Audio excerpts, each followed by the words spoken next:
On vous présente les derniers jeux qu'on a essayés. On commence avec Ark Nova, qui est un gros coup de cœur personnel. Vraiment aimé ça. C'est un jeu pour 1 à 4 joueurs, les parties de 90 à 150 minutes pour 14 ans et plus.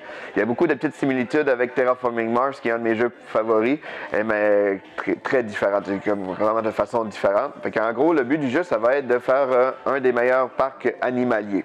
Et pour faire ça, il va falloir construire premièrement des enclos. Ça, c'est des tuiles qu'on va venir chercher. On va les construire face vide.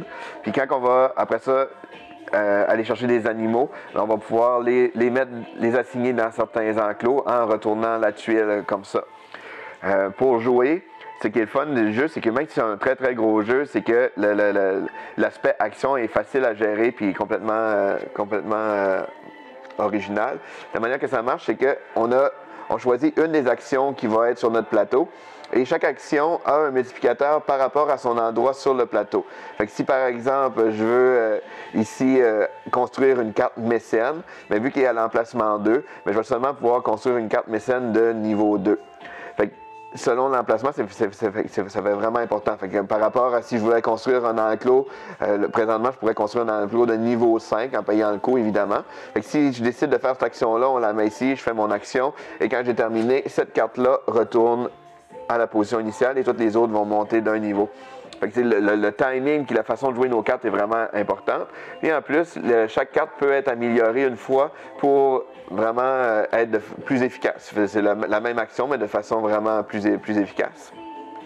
Puis sur le plateau du jeu, mais là, dans le fond, comme je disais, on va faire beaucoup les enclos qu'on va faire. On va construire beaucoup d'enclos, mais aussi on va faire des associations avec différents parcs dans le monde qui vont nous aider à avoir des bonus, puis même si c'est des prérequis pour certains animaux, ou avec des universités qui vont nous donner certains bonus aussi. Puis on va pouvoir utiliser des chercheurs qu'on va envoyer faire pour aller chercher des points de conservation. On peut aussi améliorer ici nos phases revenus avec quand on va aller mettre des cubes dans différents endroits, ça nous aide à faire plus de points, plus d'argent. Sinon, sur le plateau central, il y a deux pistes du jeu. On va avoir les points de conservation qui vont être les cases vertes qu'on va essayer d'augmenter et les points attraits qui sont les genres de petits billets ici d'entrée. La partie va se terminer du moment que nos deux jetons vont se rencontrer dans une même zone. Fait comme du moment que ça arrive, ça déclenche la fin de la partie. Et après ça, c'est un peu l'écart entre les deux qui va faire nos points. Fait qu'on peut très bien finir avec des points négatifs. Comme moi, dans ma première partie, j'avais fini avec moins 11 points, tandis qu'Emmanuel avait fini avec plus 13 points. Fait que c'est vraiment important de bien gérer les points de conservation versus les points d'attrait, de bien balancer notre jeu.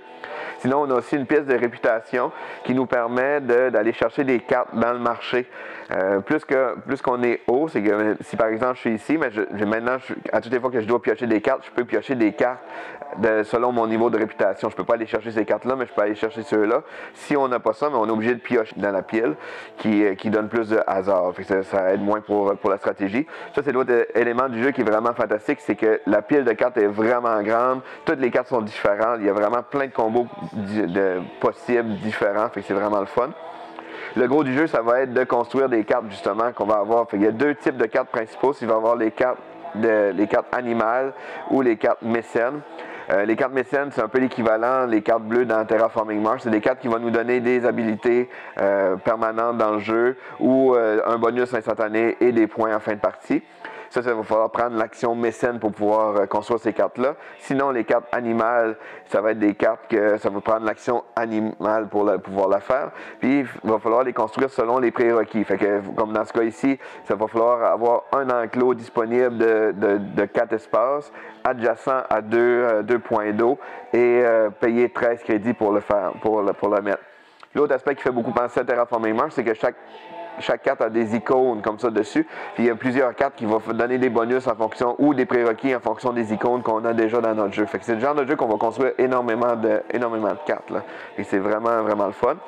Sinon, comme je disais, il faut balancer beaucoup nos points de conservation. Puis ça, c'est des objectifs qu'on va venir faire sur ce plateau ici. Fait que du moment qu'on a, par exemple, 4 cartes avec un animal carnivore, on va pouvoir venir mettre notre petit carré ici qui nous permet de débloquer un certain revenu, mais qui va surtout nous donner des points de conservation qui vont être vraiment utiles pour balancer notre jeu, là. Donc c'est ça qui est le fun du jeu. C'est un jeu qui a quand même assez complexe, mais bien fait, dans le sens que il est assez facile à prendre en main, là, entre guillemets, là, on s'entend, mais on a seulement 5 actions à gérer et à prendre au début de la partie. C'est juste le timing de les utiliser au bon moment en fonction des opportunités qu'on a sur le jeu qui va faire une grosse différence. Mais le jeu a tellement de variété dans les cartes, tellement de possibilités pour faire les points. C'est là qu'est la complexité du jeu, c'est de réussir à faire les bonnes choses au bon moment pour vraiment optimiser notre jeu, là. Donc c'est vraiment un très très bon jeu qui est Ark Nova. On a aussi essayé Fish and Flip. Là, on descend de niveau là, par rapport à Ark Nova côté difficulté. C'est un jeu coopératif pour 1 à 4 joueurs, les parties d'environ 20 minutes pour 7 ans et plus. C'est un jeu un peu style des applications mobiles, là, que quand on a des couleurs qui sont pareilles, là, et ça pop, puis là, tout le jeu descend, puis on essaie de tout éliminer ça. C'est le même principe, sauf qu'ici, il va falloir sauver des animaux marins d'un filet. Puis pour faire ça, chaque joueur va avoir des cartes actions dans ses mains, puis il va devoir en choisir une à son tour pour essayer d'optimiser le jeu. Fait que par exemple, cette carte action-là me permet d'échanger 2 animaux orthogonales. Fait que je pourrais échanger ces 2-là ensemble. Fait que là, j'aurais mes 2 tortues que je pourrais retirer du jeu. Ou, par exemple, il y a plusieurs cartes. Comme là, je pourrais retourner différentes cartes. Fait que ça change les directions des animaux marins. Fait que dans ce cas-ci, ce serait probablement ma meilleure option parce que je pourrais retourner toutes les cartes d'une même ligne. Fait que je retournerais ceux-là comme ça. Puis ceux-là. Fait que là, je viens de faire une action avec mes requins. Tous les requins sont dans la même direction, mais ceux-là, je pourrais les retirer comme ça. Et toutes les autres cartes, ils descendent. Fait que là, vu qu'ils descendent, vu qu'ils ont un mouvement, 2 tortues dans la même direction, je pourrais les retirer aussi comme ça. Fait que là, il ne se passe plus rien sur le jeu. Fait que là, on remplit une carte dans chaque colonne comme ça. Et ça va être le joueur suivant qui va continuer. Fait qu'on continue comme ça jusqu'à temps qu'on réussit à sauver tous les animaux marins ou que si on remplit une colonne jusqu'au bateau, ben, la partie va être perdue. Et on peut jouer en mode campagne parce qu'en fait, il y a 4. À chaque partie, on utilise 4 animaux marins différents, mais il y en a vraiment plus que ça dans le jeu. Mais il y a un mode campagne si on veut tous les utiliser là, d'une partie en partie. Chaque animal marin aussi a une habilité spéciale qu'on peut utiliser pendant la partie, comme par exemple l'arrêt. Quand on réussit à la retirer, elle va éliminer, on va pouvoir aussi sauver une autre raie dans une même ligne ou dans une même colonne. Fait que c'est quand même un jeu là, assez léger, familial, mais quand même le fun là, pour un jeu coopératif. Mais il y a aussi un mode compétitif dans le jeu, mais à la base, le jeu est vraiment conçu coopératif. Fait que c'est Fish and Flip. On a aussi essayé Geisha, qui est un jeu pour 2 à 6 joueurs, les parties d'environ 20 minutes pour 7 ans et plus. C'est un jeu qui représente un petit peu là, les genres de petites machines là, à 1$ qu'on va avoir des jouets dans des petites boules. Et le but du jeu, ça va être de réaliser différents objectifs. Comme par exemple ici, je dois avoir chacun de ces icônes-là pour réussir à gagner la carte qui va me donner 5 points. À notre tour, on a 2 choix. C'est soit qu'on pioche 2 cartes dans une des machines, soit qu'on dépense nos cartes pour réaliser un des objectifs. La manière que ça marche, chaque machine, on voit qu'est-ce qui est possible d'avoir dedans. Ça ne veut pas dire qu'on va l'avoir. Par exemple, si j'ai besoin d'un genre de sushi, là, je peux décider de piocher celle-là.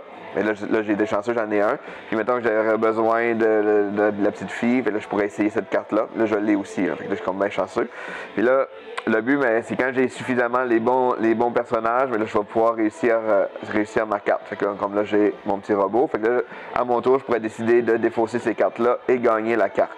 Les tickets, ce que ça fait, c'est que si j'ai 2 tickets de couleurs différentes, ça va me permettre de gagner un bonus qui est un petit jeton bonus qui vont permettre soit de piocher, de remplacer des icônes ou de donner juste carrément des points. Ou si les 2 tickets sont de même couleur, c'est qu'en plus d'aller chercher un jeton, je vais pouvoir aussi piocher une nouvelle carte qui m'aide à avancer dans le jeu. Fait que c'est tout simple, c'est tout mignon, mais c'est le fun. On a joué en famille, puis ma fille a bien aimé ça. Là. Le petit aspect simple, mais quand même stratégique, puis un petit côté un peu prise de risque. Puis on essaie de choisir les machines qu'on pense qu'il va avoir le jouet, un petit peu l'excitation des machines dans la vraie vie. Mais c'est ça pour Gacha.